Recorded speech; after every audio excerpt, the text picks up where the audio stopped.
Hey everybody, it's Brooke with the Buttered Home and welcome to my messy kitchen. Today we have a delicious low carb recipe for you. This is our easy ham bake recipe with staple ingredients. Y'all know how I roll, but this is delicious and you will be surprised at how good it is for you. We're excited to share this one with you, so stay tuned.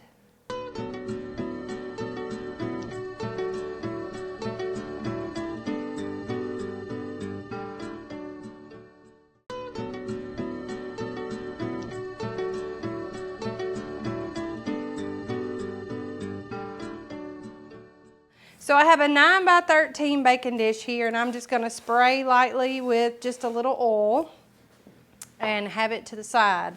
Now what I have done is I have two 12-ounce packages of riced cauliflower that I have just mashed with my potato masher. And what I did is these are the steam bags. I really like using those. Because they're real simple, and if you didn't want to mash your own riced cauliflower, you can also buy it already mashed. So that's an idea, but we use a lot of riced cauliflower, so typically what I like to do is I like to buy it riced and then I can mash it myself, and that way I always have it on hand for whatever I need. So we're going to spread that's two 12-ounce packages, into the bottom of our greased baking dish. And don't worry, we're going to put the seasoning on top of here. But what we're essentially doing is making almost like a mashed crust here on the bottom of our pan. Now, I don't know about you, but every year at Christmas, we have a ham, and I always have ham leftovers. And yes, I know it's summertime, but I don't like to leave my ham in the freezer for more than 6 to 8 months. I always wrap it really tight and keep it frozen. Or if you have some ham left over from another holiday, or if you just like to buy those already cooked hams that are sliced, this is a great recipe to use up that before it goes bad. So we have 2 cups of that ham, and I've just chopped it up into small pieces. And I'm going to spread it over the top of the cauliflower. Now the great thing about cooked ham like this is it's already well seasoned, so it's going to add a lot to that cauliflower all on its own. But we're going to do a few things to kind of dress this up and make it even better, if it can get any better. But I like also, when I buy the sliced hams, I like getting the ones from Aldi that are low sodium and don't have anything funky added to them. I'm not being paid for this, but I really like those never any hams and that never any chicken because it's not treated with anything weird and it doesn't have a whole lot of sodium in it either. So we've got that ready and we're just gonna leave it sitting nearby. Now over here on a small burner, I have a boiler. And to that, I'm going to add in my heavy whipping cream. I got 1.5 cups. And then I'm going to add in 1/2 cup of sour cream to that. And just get it started on low heat. We're just simply bringing all this together over low heat. We're not boiling it or anything like that. So now we're going to add in 1 tablespoon of minced garlic to that. And I'm just going to give that a stir, kind of to get that sour cream started, mixing in with the heavy whipping cream. And to this, I'm just going to add in about 1/4 teaspoon of black pepper.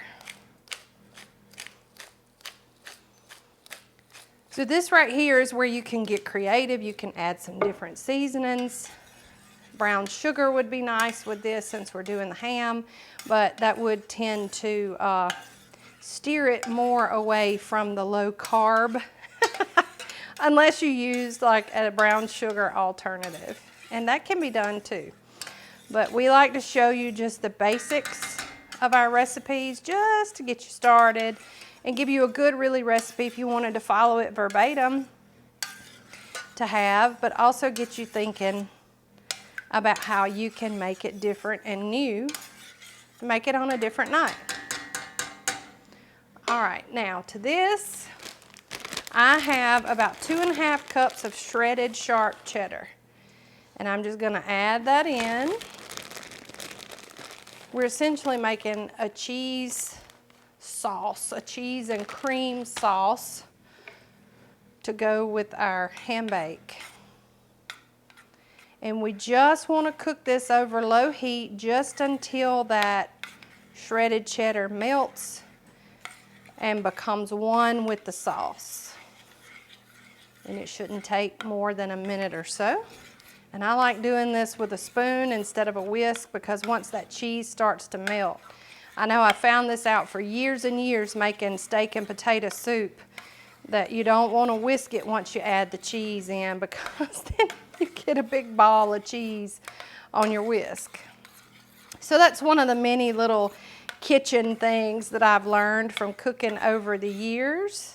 Okay, our cheese is just about melted, and one of the things I wanted to bring to your attention is I have not added any salt to anything, and the reason for that is ham naturally is salty. Even if you buy the kind of ham that I get that doesn't have the added salt, it is naturally salty on its own, as well as cheese. Cheese also contains a certain amount of salt. So we just don't need it in this recipe. And like a lot of our other recipes, I just don't add it very much, if at all, because you can do that individually based on individuals' needs. Now we just take this melted cheese and cream sauce and we're just gonna pour it right over the top of our ham.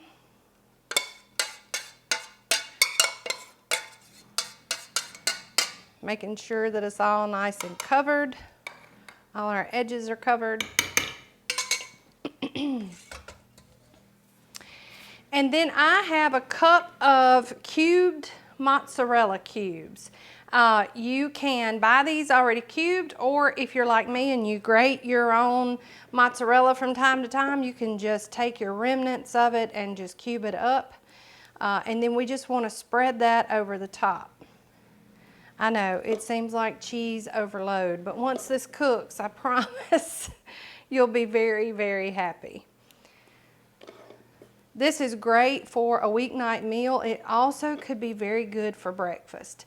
So I know that a lot of times when we make large servings like this in a 9x13 pan, a lot of people are really interested in feeding a smaller crowd. Now this is a great one. You can freeze it and it'll last. You can cook it, you can freeze it just like this, cover it really well. Either way, whatever you need to do, it works. Or you can split this into smaller individual pans and freeze it that way, or cook them and then freeze it. Either way works really well. So we are going to bake this for about 30 to 40 minutes at 375 degrees. Then of course I'm gonna let it cool. We're gonna come back and we're gonna taste it. So stay with us.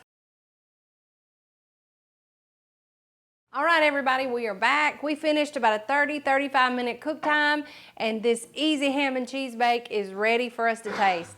Yes, I have dipped out some already so that it would cool, so that I wouldn't just scald my mouth off completely. So let's take a look. Look how gorgeous it baked up. That top got nice and brown, and those big hunks of mozzarella just browned and just bursted open. So you get a big cheese pop in your every bite, and the consistency is absolutely delicious. It's still really hot, so I'm gonna take out this beautiful bite just so you can see it, and also maybe just to let it cool a little bit. So I got a hunk of that mozzarella right there. So let's get him, because we want to get everything where we can taste it. I said I've got some ham, and I've got plenty of that cheese sauce that we mixed up to pour on top, and that mashed cauliflower. So let's give it a taste. And yeah, it's still hot, it's still steaming. So y'all bear with me. I'm gonna blow on it just a minute. Just because, I mean, I imagine that it's worth it. No, I know that it's worth it, but I do have to taste a lot of food today, and I would like to really taste it. Mmm. Mmm.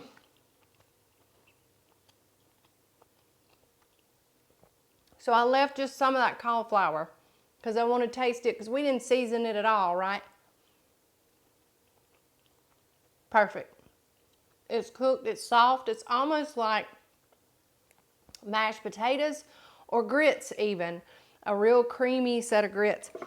It's fantastic. That cheese sauce, gosh, I believe I could eat it on cardboard and it would be fantastic.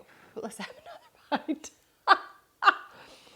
Mmm, so good. So a lot of my healthy recipes, Big D he doesn't love, but I can't wait for him to taste this one, because this would be fantastic any time of day. Yes, it has all the components of breakfast food. It would be fabulous at breakfast. That way you'd get all the protein from the cheese and the sour cream and the heavy cream and the ham to start your day. It's been proven that a good, hefty, protein balanced breakfast every day helps regulate your blood sugar. And if you can do that within the first hour of your day, then you've set yourself up for success all day long. And this bakes in under an hour. So there you go, have it. You can get up, pop this together, or mix it up the night before and pop it in the oven and have this delicious breakfast, and have some for lunch and dinner. It freezes really well. It also gifts very well. This is a great, different, and healthy casserole, and we hope that you will share it with the people that you care about, just like we are with you. As usual, this recipe, like all of our others, can be found over at our website at thebutteredhome.com. We would appreciate you to have given us a visit over there. The easiest and best way that you can support creators like me is to visit their website, where I give you this recipe for free. While you're there, you can sign up for our email list and get tasty meal planning recipes every week, free to your inbox, and I promise I'll never spam you. We also send out some good offers from time to time to get you more involved with us here at The Buttered Home. Speaking of those, you never know when we're going to pop in on social media, so make sure that you're following us on all of our social channels. We have a real good time, and we would love for you to join us no matter where we are. Also, if you want all of our videos in one convenient place, head over to YouTube, search for The Buttered Home, and if you haven't already, hit that subscribe button and ding the bell so that you can be notified when we drop new videos like this one. All right, I'm going to prove the naysayer wrong. He gets the rest of this serving, and then I'm going to take some pretty pictures of it. So y'all have a great day, and from all of us here at The Buttered Home to your home, we sure love y'all. Bye.